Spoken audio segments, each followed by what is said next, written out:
হচ্ছে মামুন ভাই আমাকে শাকিব ভাইয়ের সাথে পরিচয় করে দেয়।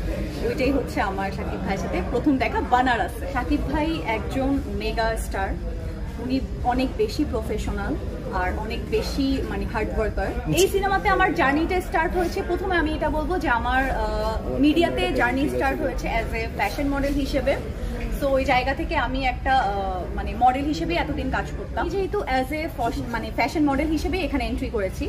ওই জায়গা থেকে হচ্ছে এর মাঝখানে হচ্ছে দরদের প্রপোজালটা আসে আমার কাছে, আর সেই প্রপোজালটা নিয়ে আসে আমাদের মিডিয়ারই একজন মেকআপ আর্টিস্ট মনির হোসেন।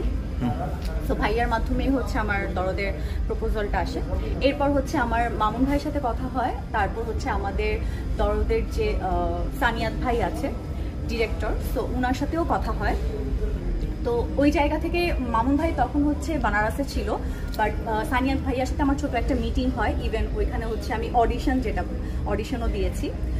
তখনই হচ্ছে আমাকে সিলেক্ট করা হয়েছে। এটা খুব অল্প সময়ের কথা, মানে বেশি টাইম নেয়নি, 2-4 দিনের মধ্যে হচ্ছে মানে ফাইনাল করা হয়েছে যে হ্যাঁ আমি দরদের ওই চীনা যে ক্যারেক্টারটা আমার ওইটা আমি করছি। আচ্ছা, শাকিব খানের সাথে যখন শুনে যে এই সিনেমায় শাকিব খান করবে, ওনার সাথে প্রথম দেখাটা কিভাবে হয়েছে সেই স্মৃতিটা একটু সংক্ষেপে। আচ্ছা, প্রথমত হচ্ছে নামটা বলবেন।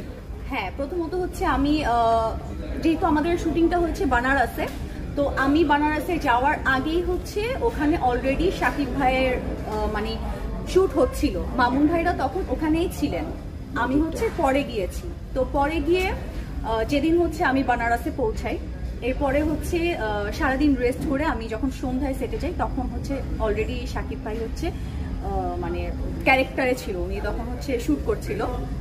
তো ওই টাইমে গিয়ে হচ্ছে হুট করে হচ্ছে মামুন ভাই আমাকে শাকিব ভাইয়ের সাথে পরিচয় করে দেয়। ওইটাই হচ্ছে আমার শাকিব ভাইয়ের সাথে প্রথম দেখা বানারসে। আচ্ছা, এরপর যখন ওনার সাথে শুটিং করলেন, ব্যক্তি শাকিব খানকে কাছ থেকে কিভাবে দেখলেন? মানে শাকিব ভাই একজন মেগা স্টার, উনি অনেক বেশি প্রফেশনাল আর অনেক বেশি মানে হার্ড ওয়ার্কার। সো ওই জায়গা থেকে বলবো যে মানে এমন আছে না যে আমরা সেটের বাইরে কোথাও বসবো বা সামথিং বা কোনো মেমোরিজ, দরদের এরকম কোনো মেমোরিজ আমার কাছে নেই। বিকজ আমরা সবাই মানে দরদ নিয়ে এতটাই বিজি ছিলাম, আর শাকিব ভাই এরকমও টাইম গিয়েছে যে একটানা হচ্ছে সে 14 আওয়ার্স শুট করেছে। সো মানে তার ব্যস্ততা সবচাইতে বেশি ছিল, যেহেতু তার রোল বেশি ছিল। সো আর ওই জায়গা থেকে আরও বলবো যে আমরা যারা কোয়ার্টিস্ট ছিলাম সবার সাথে সে এত বেশি নাইস ছিল, এত বেশি সাপোর্টিভ ছিল, এত বেশি কোঅপারেটিভ ছিল যে আমাদের কাছে একটা টাইমে মনে হয়েছে যে মানে যে না, এখন যেহেতু শাকিব ভাই সাপোর্ট করছে সো ইজিলি আমরা কাজটা করতে পারবো। যে ফার্স্টে যে নার্ভাসটা ছিল ওটা কেটে গিয়েছে। আচ্ছা, ব্যক্তি